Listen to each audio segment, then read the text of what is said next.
অ্যানাফেজেতে একটা এখানে ঘটনা ঘটে যেটাকে অ্যানাফেজিক চলন বলা হয়।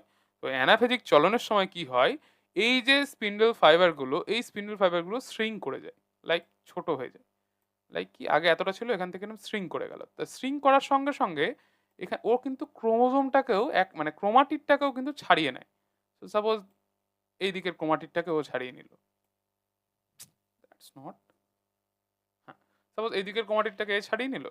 আর এদিকের ক্রোমাটিডটাকে এইদিকে স্পিন্ডল ফাইবারটা যখন শ্রিঙ্ক করলো তখন এই কিন্তু ছাড়িয়ে নিল। So that's how this two chromatid are separated. ওকে?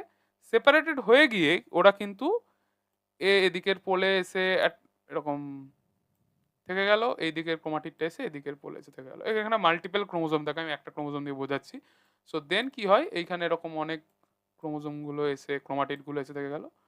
তো এই পজিশনে এসে কিন্তু আমার অ্যানাফেজটা এন্ড হয়ে যাচ্ছে। দেন টেলোফেজের সময় কি হচ্ছে, টেলোফেজে এসে এই আস্তে আস্তে যে ক্রোমাটিড অ্যাকচুয়ালি তো কনডেন্স ক্রোমাটিন ফাইবার, মানে হচ্ছে যে মানে জড়িয়ে পেঁচিয়ে থাকা ক্রোমাটিন জালিকা, নিউক্লিয় জালিকা। তখন গিয়ে এই যে জড়িয়ে কনডেন্সড যে ফাইবারটা সেটা আবার আস্তে ডিকনডেন্সড হতে শুরু করে। লাইক সেটা আবার এরকম থ্রেড লাইক স্ট্রাকচার চলে আসে, এরকম থ্রেড লাইক স্ট্রাকচার চলে আসে। অ্যান্ড তখন মাঝখান দিয়ে এরকম একটা wait, মাঝখান দিয়ে লাইক এরকম একটা ডিভিশন হয়ে যায়। অ্যান্ড এদিকে তার মানে যেটা নিউক্লিয় পদার্থ থাকে, এদিকে আলাদা নিউক্লিয় পদার্থ থাকে। অ্যান্ড এখান থেকে আমরা কিন্তু এরকম ভাবে দুটো সেল পেয়ে যাই।